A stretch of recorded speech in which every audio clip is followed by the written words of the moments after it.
देश में corona virus का कहर जारी है। केंद्रीय स्वास्थ्य मंत्रालय की रिपोर्ट के मुताबिक आज पिछले 24 घंटे में कोरोना के 3,970 नए केस सामने आए हैं और 103 लोगों की मौत हो गई है। देश में कुल कोरोना मरीजों की संख्या का आंकड़ा अब 85,940 हो गया है। अब तक 2,752 लोगों की इस बीमारी से मौत हो चुकी है। देश में 53,035 कोरोना के एक्टिव केसेस हैं। वहीं 30,153 लोग इलाज के बाद ठीक हो चुके हैं। चलिए बात करते हैं देश में उन 5 राज्यों की जो कोरोना के कहर से सबसे ज्यादा पीड़ित हैं। देश में अलग अलग हिस्सों में लगातार कोरोना मरीजों की संख्या बढ़ रही है। कोरोना प्रभावित राज्यों में महाराष्ट्र पहले नंबर पर है। यहाँ पर कोरोना मरीजों की संख्या 29,100 है। इसमें 21,468 सक्रिय केस हैं। अब तक 6,564 लोगों की इलाज के बाद छुट्टी हो चुकी है। वहीं 1,068 लोगों की मौत इस बीमारी से हो चुकी है। तमिलनाडु कोरोना प्रभावित राज्यों में दूसरे नंबर पर है। यहाँ पर अब तक 10,108 केस सामने आ चुके हैं। इसमें 7,438 केस सक्रिय हैं। वहीं 2,599 लोग इस बीमारी से ठीक हो चुके हैं। राज्य में अब तक कोरोना से 71 लोगों की मौत हो चुकी है।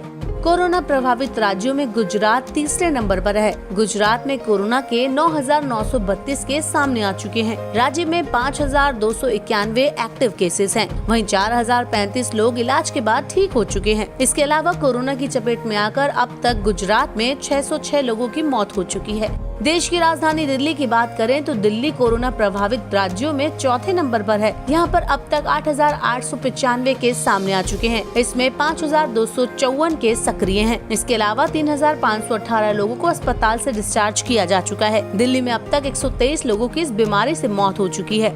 वहीं आखिर में कोरोना प्रभावित राज्यों में राजस्थान 5वें नंबर पर है। राजस्थान में पॉजिटिव मामलों की संख्या बढ़कर 4,747 हो गई है। कोरोना से मरने वाले लोगों की बात करें तो राजस्थान में 125 लोग इस बीमारी से दम तोड़ चुके हैं और 1,893 केस सक्रिय हैं। इसके अलावा 2,729 लोग इस बीमारी से ठीक हो चुके हैं। कुल मिलाकर इन 5 राज्यों में कोरोना का कहर सबसे ज्यादा देखने को मिल रहा है। वहीं पूरे देश की बात करें तो देश में जिस तरह से कोरोना संक्रमित मरीजों का आंकड़ा 86,000 के करीब पहुंच चुका है, ये आगे चलकर सच में चिंता का विषय बन सकता है। दूसरे देशों की तरह भारत में भी कोरोना इतनी तेजी से पैर पसार रहा है। ऐसे में कोरोना से लड़ना भारत के लिए चुनौतीपूर्ण साबित हो सकता है।